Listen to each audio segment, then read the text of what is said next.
Boa noite. Estamos esperando o horário para iniciarmos o nosso papo sobre avaliação e perícias, ok? Vamos começar no horário de 19 horas.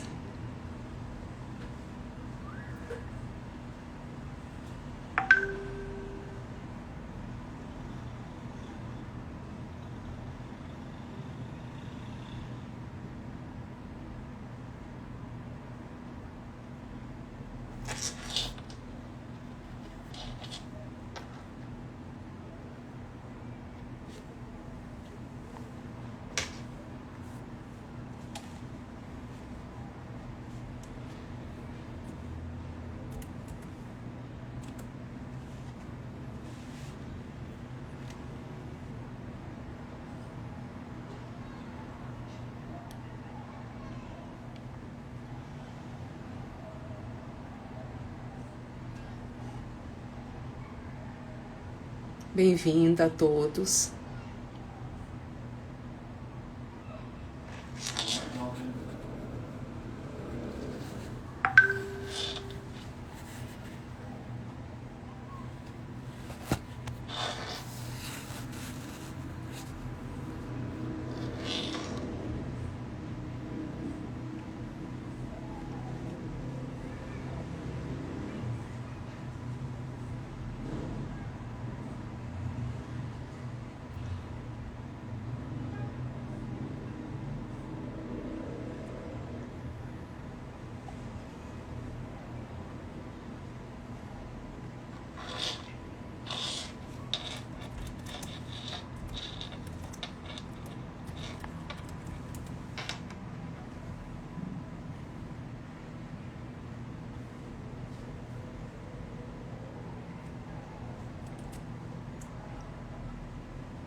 O nosso convidado.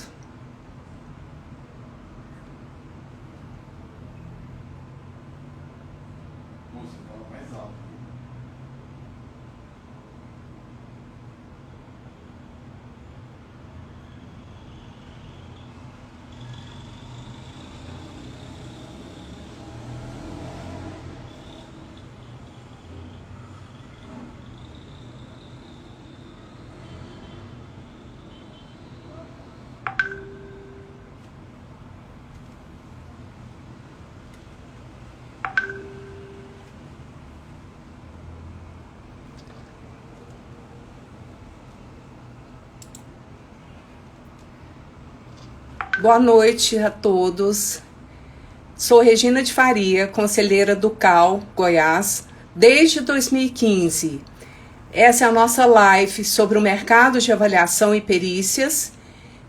E nosso objetivo é conhecer mais esse campo de atuação e entender quais são as possibilidades de trabalho em perícia para o arquiteto. Ou seja, é de muito interesse para todos nós, porque é um novo campo que se abre. A lei que criou o CAL, a Lei 12.375,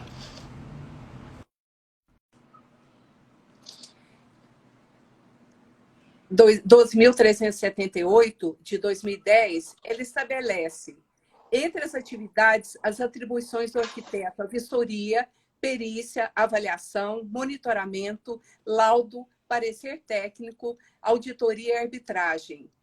Nosso convidado acabou de entrar e eu quero agradecer a sua presença. Ele é o professor Murilo Reis, que está aqui conosco. Boa noite, professor Murilo. Boa noite a todos os arquitetos que estão aqui presentes. É uma honra muito grande poder conversar aqui com vocês sobre um assunto tão importante nesse momento, inclusive com muitas oportunidades, como a gente vai conversar daqui a pouco, os editais de credenciamento dos bancos públicos.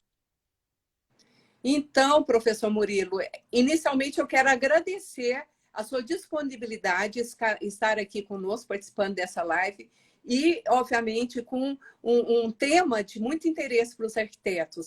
Nós queremos saber mais sobre isso.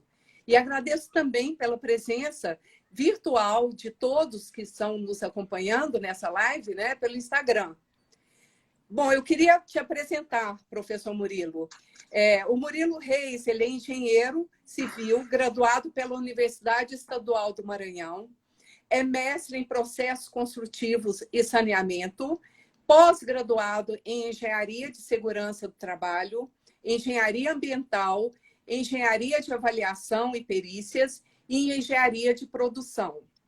Possui experiência em execução e gestão de obras e atua como engenheiro de um banco público na área de orçamento de obras e licitações. E atua também como professor da BSSP Centro Educacional. Quem desejar enviar suas perguntas, peço que utilize o espaço dos comentários, por favor. Professor, para começar, eu quero perguntar, avaliação de imóveis é mesmo trabalho para arquiteto? Bem, vamos lá. Isso é uma coisa muito importante a gente enfatizar, porque no imaginário popular, quando a pessoa pensa em avaliação de imóveis, é muito normal vir à cabeça a figura do corretor imobiliário, né? E esse erro, inclusive, ele é cometido até mesmo por instituições públicas, muitas vezes até por juízes, que devido ao desconhecimento das normas técnicas, acabam por fazer esse equívoco, né? E a gente precisa esclarecer para os profissionais, né, de arquitetura, que de acordo com a norma NBR 14653, parte 1, né, que é a norma de avaliação de imóveis, a atividade de avaliação de imóveis ela é restrita a profissionais de arquitetura e de engenharia, tá certo? E por que que isso acontece? Porque é o seguinte, quando eu falo em avaliar um imóvel, ele está muito além de ter uma opinião sobre o mercado. É necessário, primeiro, fazer uma vistoria no imóvel, então por isso que é necessário que seja um profissional que tenha esse tipo de competência, de saber, por exemplo, identificar patologias, né, identificar estado de conservação, padrão de acabamento. Também é necessário que esse estudo, né, estatístico, para que a gente possa, então, chegar nos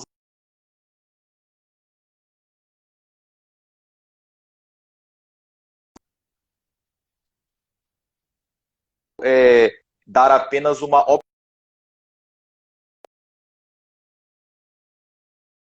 por isso é uma atividade estritamente técnica, né? Então, 70% dos profissionais, né, da nossa área não sabem, eu faço enquetes às vezes, as pessoas não sabem disso. E é preciso então esclarecer que existe esse mercado e que tem muitas oportunidades nesse mercado, né? Basta imaginar que a cada transação imobiliária que acontece, né, no mercado, alguém que está comprando ou vendendo um imóvel, é necessário fazer uma avaliação. Então, são muitas avaliações que acontecem todos os anos. Então, professor, que tipo de formação é necessária para realizar esse tipo de avaliação e perícia, essa atividade? Que tipo de formação é Bem, necessária?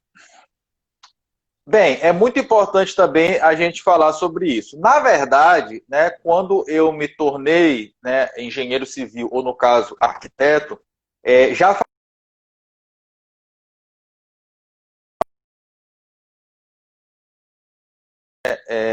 da arquitetura, né? Então, o que acontece? Mas é muito importante também a gente saber que uma coisa é eu poder fazer, outra coisa é eu saber fazer. Então, por isso, como não é uma área que comumente se vê nas faculdades, né? E eu falo isso tanto de arquitetura como também de engenharia, não se vê esse assunto. Então, o profissional ele precisa buscar esse conhecimento de outras formas, né? Então, você tem desde cursos de extensão até pós-graduações acerca desse assunto. Tá? No caso, por exemplo, na BSSP, eu sou coordenador de uma pós-graduação nessa área de avaliações e perícias, que inclusive terá uma turma em Goiânia que começará na sexta-feira. Certo. E você pode nos fornecer exemplos de atividades de avaliação e perícia, como elas são feitas, quais as ferramentas que, por exemplo, o arquiteto teria que utilizar, mais exemplos, né, práticos sobre essa atividade?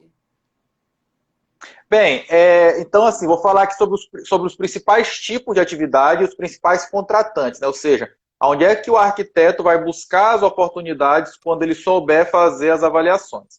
Uma delas são os bancos, né? Porque todo banco, ao financiar, né? A pessoa quer comprar um apartamento, comprar uma casa, comprar um terreno, o banco vai financiar isso. Tá, mas o banco precisa saber quanto que ele pode financiar. Por quê? Porque se porventura a pessoa deixa de pagar, né, ele precisa então vender aquele imóvel e obter o seu recurso de cotação de imóveis, né, para uma rede de empresas creadas, onde essas empresas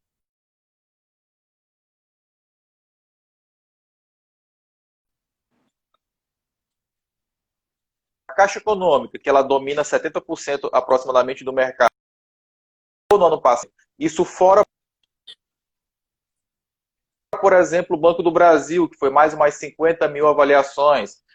Quem está entrando também nesse mercado agora fortemente é o BNDES, que abriu um edital, né, de credenciamento para esses profissionais na semana passada. Esses editais têm vigência de 5 anos, então hoje uma empresa de arquitetura ela pode se credenciar, né, no Banco do Brasil, porque está aberto, pode se credenciar no BNDES e a Caixa Econômica está com o edital pausado, mas pode reabrir a qualquer momento.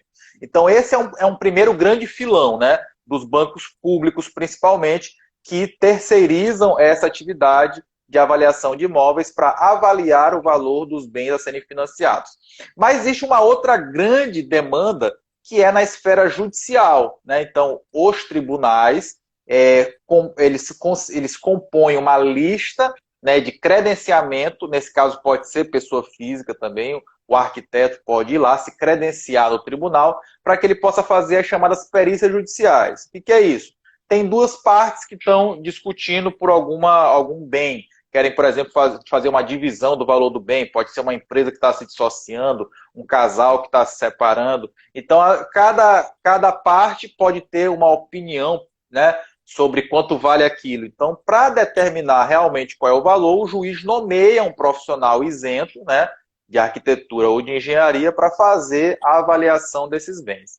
E aí, juntando com isso, uma outra grande contratante de atividades de avaliação e perícia são exatamente os escritórios de advocacia. Por quê? Porque eles vão dar apoio a uma das partes. E para que ele possa dar apoio a essa parte, ele também vai precisar ter um profissional ao seu lado para lhe ajudar com a parte técnica, né? Então, em uma ação judicial desse tipo, você tem pelo menos 3 profissionais, um de cada lado, né? E o perito do juiz que é isento. Além também de ter, por exemplo, os condomínios, né? Que precisam a todo momento de laudos de avaliação, de perícia sobre danos construtivos.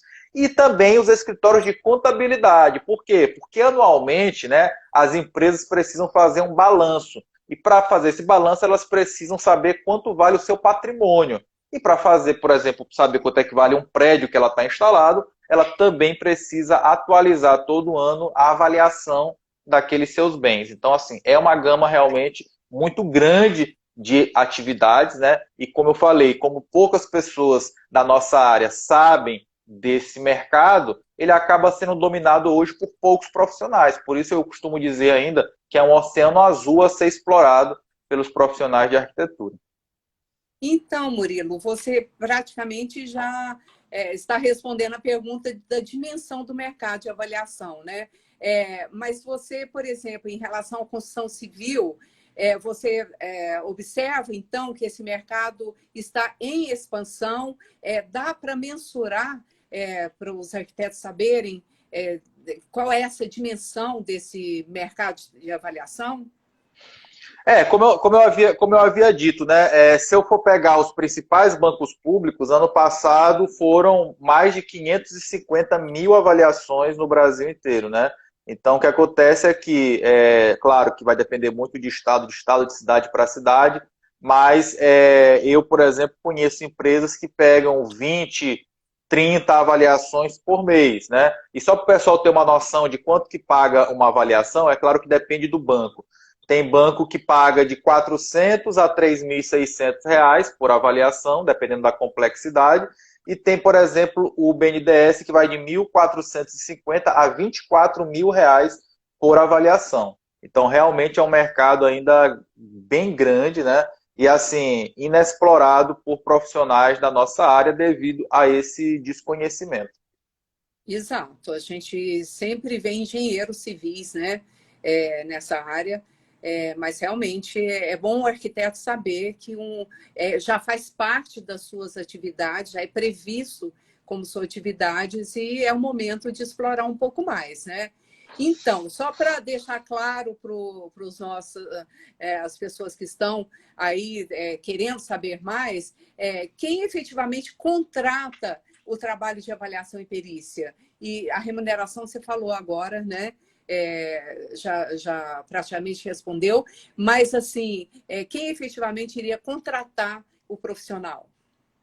Nós temos os bancos, né, que contratam por esses editais de credenciamento, onde, na verdade, esses editais são bastante simples, né? Basta que tenha um CNPJ vinculado ao CAL, por exemplo, né? Ele tem que estar registrado no CAL, essa empresa.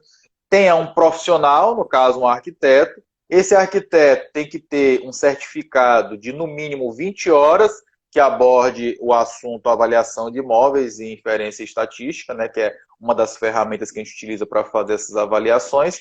E esse profissional precisa apresentar 2 laudos, né, de avaliação para mostrar que ele sabe fazer. Então, assim, são coisas que, ainda que o arquiteto que está aqui assistindo a gente não tenha nada disso, são coisas que consegue resolver rapidamente. Por quê? Porque fazer um curso, existem cursos de extensão e de pós-graduação para atender a essa demanda, essa exigência. 2 avaliações eu posso fazer da casa de um amigo, né, ou de um vizinho, enfim, não vou demorar não mais que uma semana para fazer essas 2 avaliações, né? E abrir uma empresa hoje também é um processo bem simplificado, que vai de 30 dias, no máximo 45 dias para abrir uma empresa. E aí, então, assim, além dos bancos, né, que contratam empresas, né, CNPJs vinculados a arquitetos e engenheiros, nós temos também, né, no caso, como pessoa física, eu posso atuar perante o tribunal como perito, né, e junto aos escritórios de advocacia. Eu também posso trabalhar como pessoa física ou jurídica, prestando serviço para os escritórios de contabilidade como pessoa física ou jurídica, né, e também para empresas e condomínios, né, que precisam de serviços tanto de perícia para eventuais danos construtivos, danos físicos, mas também para avaliações no caso de avaliação patrimonial. Então, assim, realmente é uma gama de contratantes muito grandes, né, e que, assim, eu que trabalho nessa área de avaliação de imóveis com frequência, eu percebo que muitas vezes esses clientes não sabem nem quem procurar, né? Eles precisam de um avaliador e, assim, é um profissional raro de se encontrar no mercado. Até por isso a remuneração é muito boa. Eu falei aqui da remuneração dos bancos, né?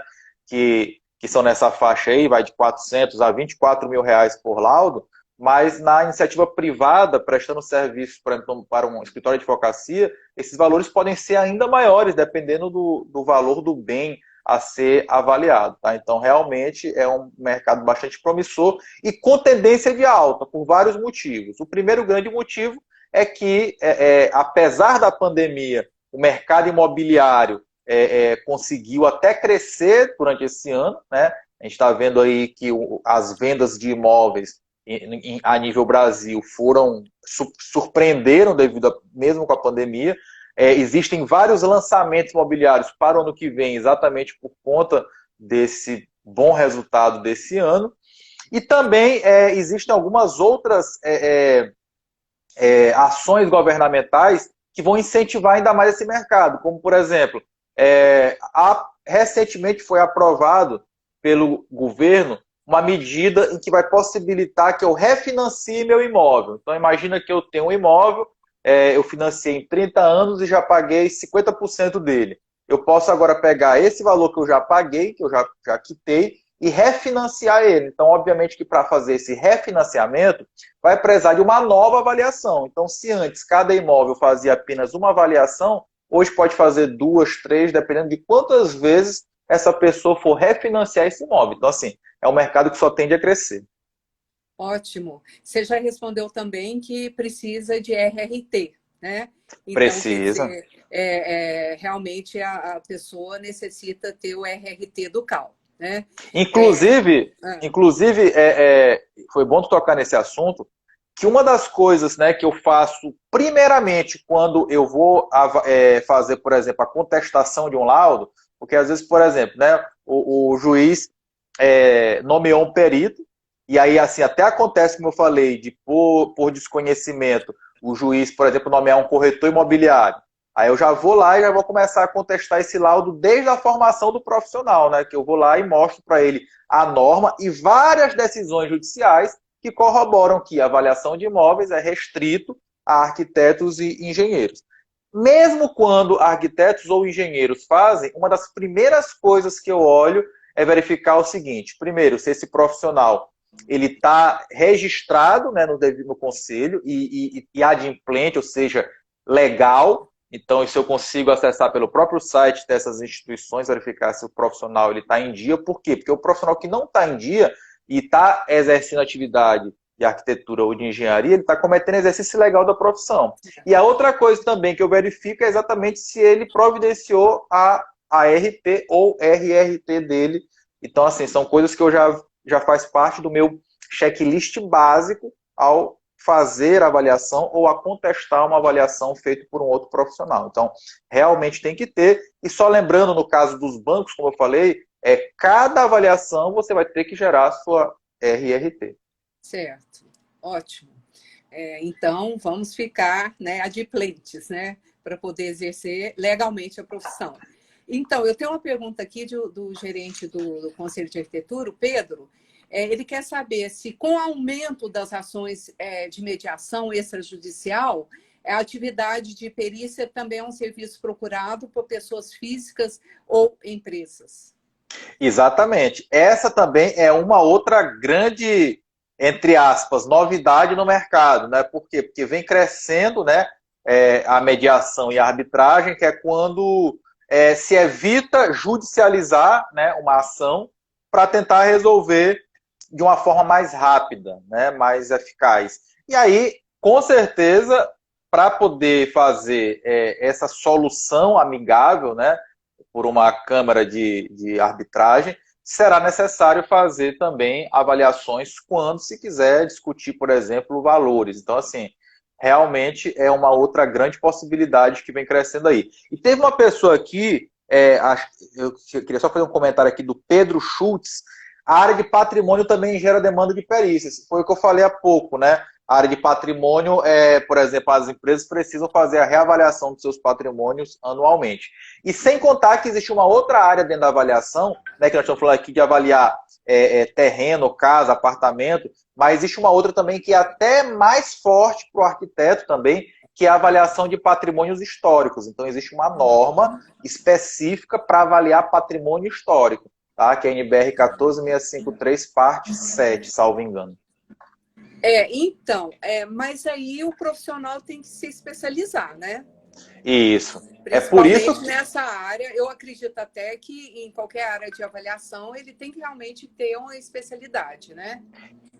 porque assim, como eu falei, uma coisa é eu ter atribuição para fazer, outra coisa é eu saber fazer. Então, por isso que o profissional que vai entrar nessa área, ele vai saber que ele vai precisar estudar bastante, né? Seja em cursos de extensão ou em pós-graduação, para ele ir ganhando, né, esse conhecimento. E é muito importante lembrar também que, principalmente na esfera judicial, o currículo conta muito, né? Então, uma coisa é eu ter um laudo, né, de um arquiteto que é apenas graduado, outra coisa é eu ter um laudo de um arquiteto que tenha, por exemplo, pós-graduação. O juiz já olha de uma maneira diferente quando vê a questão da formação. Então, quanto melhor a sua formação técnica, né, mais credibilidade gera no seu laudo. Certo. Esses trabalhos, pela sua experiência, né, são trabalhos pontuais ou existe uma possibilidade de trabalhos contínuos? Às vezes, pessoas que se especializam e que queiram dar continuidade. Olha, uma das grandes vantagens dessa área é que, independente se a pessoa, se o profissional ele tem algum emprego, ou se ele tem um escritório de arquitetura, ele pode trabalhar com as avaliações como mais uma atividade, né? E assim, é uma atividade que eu posso trabalhar como autônomo ou sendo empregado de alguma empresa. Por quê? Porque eu posso muito bem pegar as minhas ordens de serviço e fazer no fim de semana, não há nenhum problema nisso. Por exemplo, eu, Murilo, né? Eu trabalho como engenheiro de um banco, então as minhas avaliações que eu faço, né, por conta própria, pela minha empresa, eu só faço fim de semana. Então, assim, é bem possível exercer essa atividade como uma atividade paralela. E como eu disse aqui, se você se credencia em todos os bancos, né, e se credencia na justiça, fatalmente você vai ter bastante serviço no mês, né? É difícil uma empresa, conheço vários amigos que prestam serviço para todos esses bancos e para a justiça, eles têm por mês menos de 10 avaliações para fazer. E tenho certeza absoluta que muitos arquitetos que estão aqui assistindo a gente, se começarem a trabalhar nessa área, né, vão ter que acabar ou contratando mais gente para ajudar ou focando só em avaliações, porque a demanda de serviço é alta, bem bastante alta. Ou seja, o próprio banco ele vai indicar o profissional, né? Eu acredito. Isso. É Né? uma, Então, quer fi... dizer, é uma acaba, fila. É acaba uma, realmente, pela carência no mercado, então acaba tendo indicação. Então, é a uma, gente. fi... é Certo. uma fila, na verdade, né? Quando você se credencia, é como se a sua empresa entrasse numa fila de avaliações.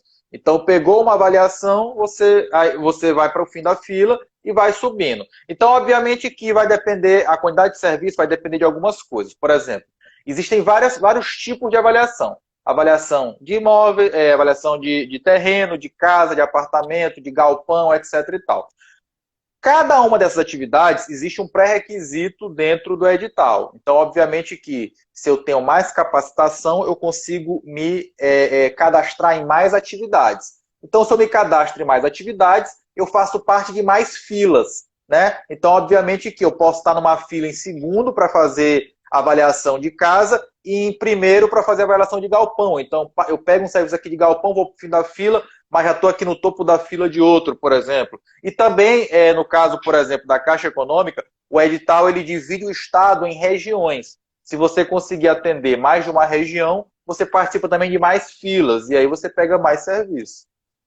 Certo. Tem uma pergunta que estão querendo saber se na realidade, de que forma que é feito. São pesquisas de campo, pesquisas cartoriais, que outros tipos de fontes, onde é que o profissional atua, né, para conseguir Bem, fazer a avaliação e a perícia? Existem várias metodologias na norma para fazer a avaliação. Tá? Então, aqui, deixa eu ver como é o nome da pessoa aqui. Eu não consigo ver. Como é o nome da pessoa que perguntou? Dá para te ver?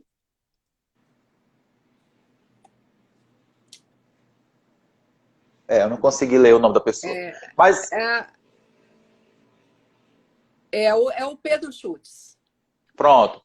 Então, o que o Pedro está se referindo aí é porque é o seguinte, a norma diz que sempre que possível, a minha avaliação deve ser feita pelo chamado método comparativo direto de dados de mercado. O que é isso? Por exemplo, eu quero avaliar um apartamento. Então, eu vou lá, primeira coisa, solicitar a documentação do apartamento para eu saber, né, a primeira localização, saber se esse imóvel ele não está alienado, enfim, que ele esteja realmente regularizado. Vou fazer uma vistoria nesse apartamento. Aí eu vou fazer o quê? Eu vou buscar no mercado outros apartamentos, o mais próximo possíveis desse, que eu consiga obter uma informação de esse imóvel foi vendido por tanto ou esse imóvel está à venda por tanto. Então, é isso que ele se referiu a fazer uma pesquisa de campo, porque eu vou precisar, então, visitar outros imóveis similares para poder fazer, então, um cálculo estatístico e saber o seguinte, olha, de acordo com as características desse imóvel, vai gerar isso uma equação, né? Então, a gente vai ter que estudar um pouquinho de matemática e de estatística, vai gerar uma equação, mas assim, é simples, não é nada do outro mundo, conheço vários arquitetos que fazem as avaliações. Então, assim, você vai gerar com esse cálculo estatístico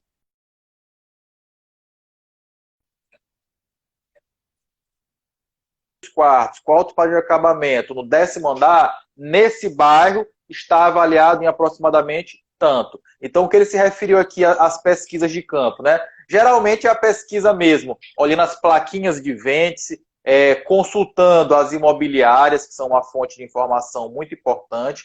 Pode-se consultar cartórios ou também informações de prefeitura. Apesar de que as informações de cartório de prefeitura, elas podem conter erros. Por quê? Porque como se paga um imposto proporcional ao valor da venda, é muito normal no momento da declaração lá, se colocar que foi um valor inferior ao que realmente ocorreu a transação, né? Por isso a gente tem que tomar muito cuidado com esse tipo de informação. Mas 90% das vezes as informações obtidas são realmente com placas de compra e venda e corretores imobiliários. Então, tem uma pergunta também, para você indicar cursos de aperfeiçoamento para arquitetos nessa área. Eu sei que você não mora aqui, né? Se depende do local, eu não sei, porque eu sei que aqui em Goiânia tem locais, o IPOG, por exemplo, já teve curso de perícia, né? Então, mas se você puder indicar.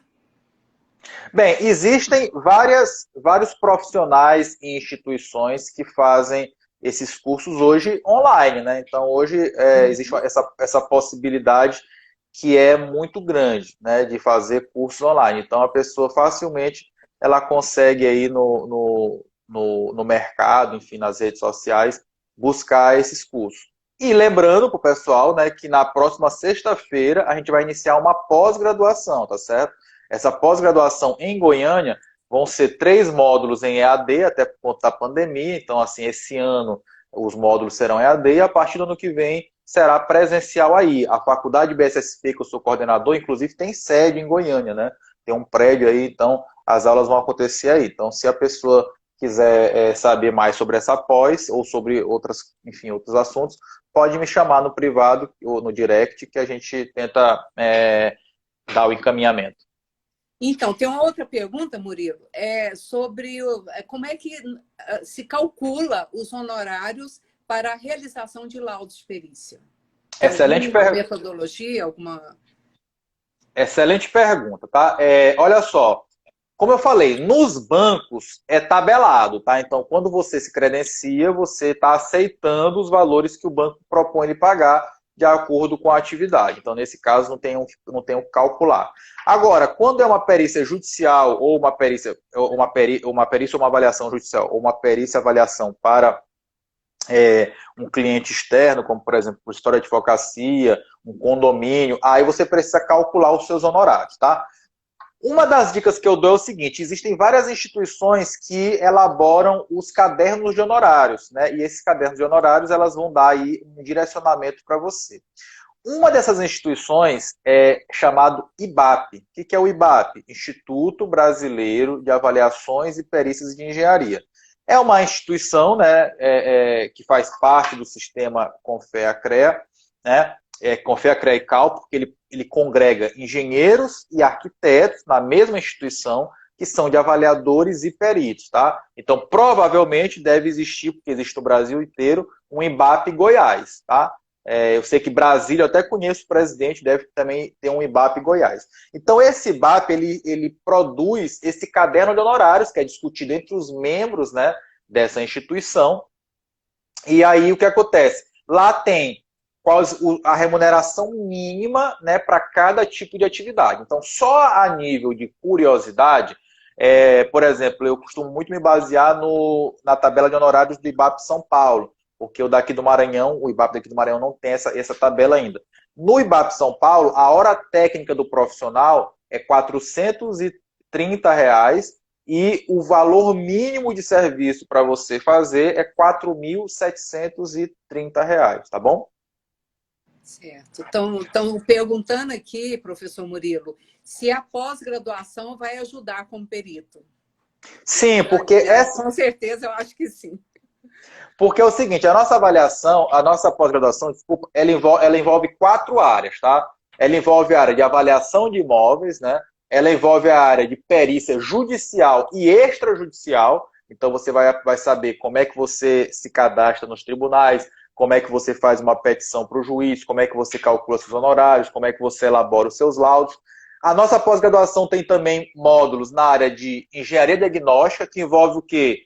Engenharia diagnóstica, inspeção predial, patologia das construções, gestão da manutenção e também envolve a área de patologia em si, onde você então vai conhecer as técnicas para que você possa fazer a inspeção dos imóveis, detectar as patologias construtivas e inclusive também sugerir correções para essas patologias. Então envolve essas 4 áreas de atuação, são 18 módulos.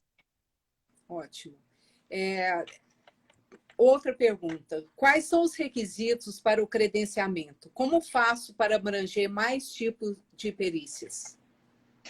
Exatamente. Então, para poder eu me credenciar, e vai depender assim, se for nos bancos, geralmente todos os bancos públicos é mais ou menos a mesma coisa. É ter um CNPJ, né? Só credencia empresa, não credencia o profissional pessoa física. Essa empresa tem que estar registrada, né, no conselho, no CAL, por exemplo. Tem que ter um profissional que vai ser o responsável técnico pelas avaliações e pelas perícias, e esse profissional ele tem que ter certificado, tá certo? Ou de pós-graduação ou de cursos de extensão, né, com uma carga horária mínima exigida, né, para cada tipo de atividade. Então, quanto mais cursos de extensão, ou se você tiver uma pós-graduação que já abranja todas essas tipologias de avaliação, você consegue se credenciar em mais atividades, né, diferentes. Se você se credenciando em mais atividades, a tendência é que você pegue mais serviço, porque, como eu falei há pouco, você vai estar participando de várias filas ao mesmo tempo. A sua empresa vai estar participando de várias filas ao mesmo tempo. Além disso, como eu falei, o banco exige que você apresente pelo menos 2 laudos, né, de avaliação. E aí, como eu disse, isso não é nenhuma dificuldade, porque muita gente vê a dificuldade, mas eu não tenho nenhum cliente ainda. Faz um laudo de avaliação da casa do seu vizinho, ou do seu amigo, não há problema nenhum. O banco só quer saber se você sabe fazer a avaliação, certo? Agora, já no tribunal, as exigências são, dependendo do estado, são até menores. A maioria dos tribunais de justiça, basta que você seja graduado em arquitetura, que você já consegue se credenciar como perito. Porém, eu reforço muito isso. É muito importante que você demonstre ter competências, né, no caso de cursos de extensão ou principalmente a pós-graduação, porque você gera mais credibilidade para o juiz. Não adianta apenas se cadastrar no tribunal se você não for nomeado. E para você ser nomeado, você tem que ter um bom currículo, né, para que você possa passar segurança para o juiz, tá certo?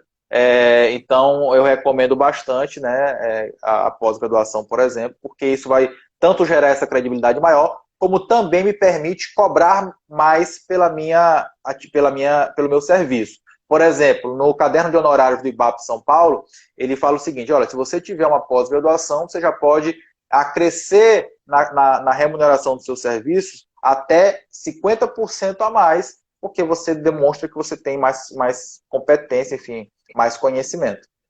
Então, você falou da questão judicial e tem uma pergunta querendo saber como é que está esse campo, em relação à justiça? Olha, essa é uma área que eu costumo dizer que ela não tem crise. Por quê? Porque a todo momento está tendo conflitos judiciais, como eu falei. São empresas se dissolvendo, são sócios se separando, são casais se separando, e toda vez que há alguma dissolução de uma união, de uma sociedade, de uma empresa, é necessário fazer avaliação. Outro exemplo que também é necessário fazer avaliação, quando, por exemplo, a prefeitura, o governo do estado quer executar uma obra e que vai precisar, por exemplo, desapropriar um terreno ou uma casa de alguém para passar uma via pública, ou uma rede de água, ou uma rede de esgoto. Então, para calcular a justa indenização dessa pessoa que perdeu uma parte do seu imóvel, são necessárias avaliações, assim como, por exemplo, as servidões, que é quando eu preciso passar uma tubulação enterrada dentro do terreno de uma pessoa, essa pessoa também precisa ser indenizada por isso, enfim. Então, realmente é bastante ampla as perícias judiciais. Então, tem uma outra questão, se é preciso filiar ao IBAP para conseguir serviço como perito nomeado pelo juiz, continuando essa questão da justiça, né? Não necessariamente, tá? O IBAP, como eu falei, é uma instituição que congrega tanto profissionais de engenharia quanto de arquitetura que se especializam em avaliações e perícias de imóveis. A grande vantagem de participar dos IBAPs é que você tem acesso, por exemplo, a cursos com valores com valores promocionais. Alguns IBAPs criam muitos documentos técnicos que eles disponibilizam para os seus associados. E, claro, não deixa de gerar para você, né, mais uma credibilidade, você ser membro do Instituto Brasileiro de Avaliações e Perícias, mas não que isso seja uma obrigatoriedade, tá? É opcional, e, enfim, e paga uma anuidade para você participar, então é opcional, não é obrigatório, tá? Murilo, existe trabalho de perícia com finalidade de regularização fundiária? Bastante. Essa é uma outra área também que vem crescendo bastante, né? É importante lembrar para todo mundo que o novo programa habitacional, né, chamado Casa Verde e Amarela, vai ter recursos, né, específicos para regularização fundiária, regularização de imóveis. Então, com certeza, essa será uma área de bastante crescimento a partir do ano que vem. Tá bom? Certo. Então, na realidade, os programas sociais têm um campo também, né? Bem vasto para, quer dizer, ainda não, mas deveria ser e pode ser, né? Um campo vasto, né? Para Exatamente. a perícia, né? Ó, a Ana Grijó perguntou aqui se precisa ter CNPJ, não pode ser profissional CPF. Depende, Ana. Como eu falei aqui, talvez você não tenha entrado agora, quem exige CNPJ obrigatoriamente são os bancos, tá? Agora, para você ser perito judicial ou para prestar esse serviço para escritório de advocacia, condomínio, escritório de contabilidade, você pode ser pessoa física. Embora eu recomende, né, que você comece a pensar em ter o seu CNPJ.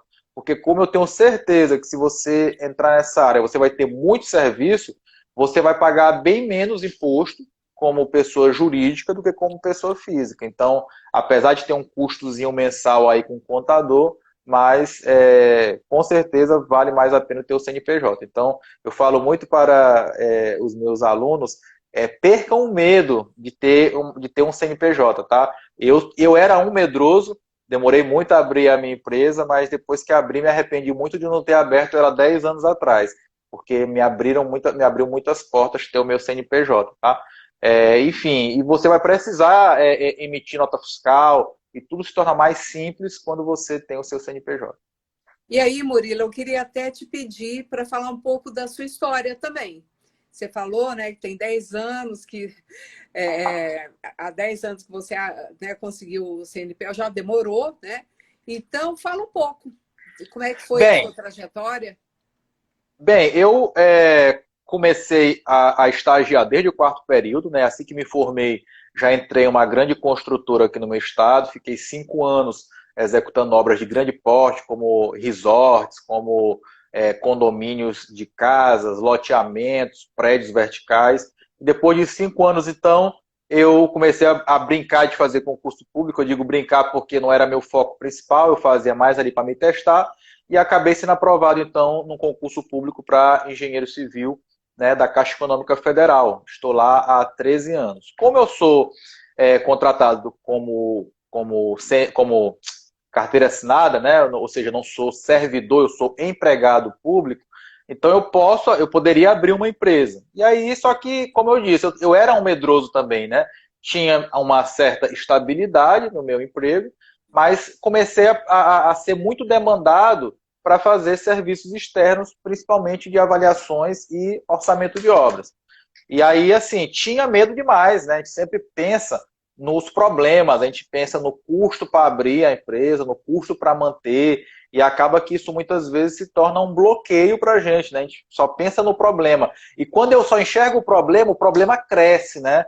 A gente, pô, fica olhando aquilo. E eu fiquei muitos anos relutando a isso, né? Tentando me virar como pessoa física. Mas aí, tipo assim, de vez em quando vinha alguém pedindo nota fiscal, eu tinha que recorrer à empresa de um colega, enfim, ou gerar uma nota fiscal como pessoa física, né, chamada de RPA, enfim, era meio problemático. E aí, então, eu decidi abrir a minha empresa, né, 5 anos atrás, para principalmente trabalhar com avaliações, perícias e orçamento de obras. Isso vem crescendo bastante, né, tanto que já estou até reavaliando se eu não vou dar, daqui a algum tempo, foco 100% na empresa, pedir uma licença sem remuneração onde eu trabalho. Enfim, é uma coisa que está bem próximo de acontecer, estou já, né, me preparando para isso. E também ministrar consultorias, né, consultorias no caso educacionais. Então eu também comecei a fazer alguns cursos de extensão, tanto presencial quanto online, e desde 2 anos para cá eu sou coordenador de pós-graduação da BSSP, que é aí de Goiânia, né, mas confiou no meu trabalho, e a gente está com turmas abertas já em várias cidades do Brasil, dessa pós-graduação inclusive. A gente tem outras na área de engenharia e arquitetura, mas hoje a que tem maior procura é essa, porque assim, as oportunidades estão cada vez maiores e as pessoas estão começando a enxergar isso, né? Essas oportunidades. Então eu fico feliz em poder de alguma forma contribuir com esses profissionais, porque é uma área de grande possibilidade de atuação e que os profissionais não conseguem enxergar, né? Devido a não ver isso na faculdade, né? Enfim, então eu costumo dizer que a gente fica tirando a venda dessas pessoas. Então, recomendo bastante. É uma área que, assim, que se eu pudesse voltar no tempo, eu fiz 4 pós-graduações e um mestrado, como você citou aí, mas se eu pudesse voltar no tempo e fazer só uma pós-graduação, eu tinha feito a de avaliações e perícias como eu fiz, né? Porque foi a que me rendeu mais frutos profissionais e financeiros. Certo. Você demonstrou claramente, como um dos nossos participantes está colocando, né, a excelente oportunidade de ampliar o conhecimento sobre o nosso campo de atuação, né? Porque realmente já está previsto nas nossas atividades, mas eu acredito que o arquiteto ainda não despertou para isso.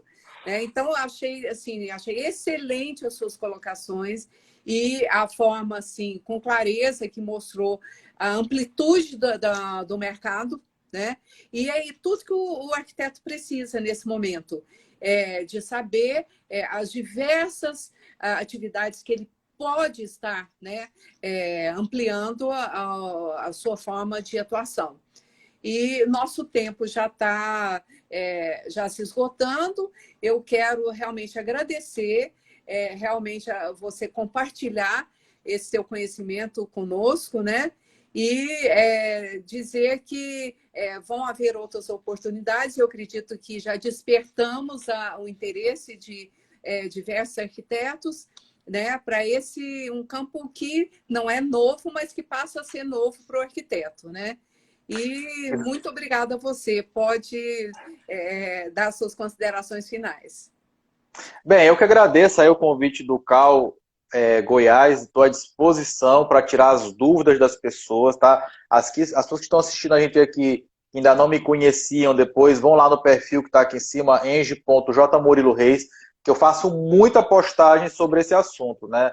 Esclarecendo alguns pontos, dando dicas de atuação, falando sobre as metodologias da norma, falando sobre como é que está o mercado de avaliações, enfim. Então, sigam lá, se tiver alguma dúvida em relação a essa questão, podem me chamar no direct, que eu respondo todo mundo, tá certo?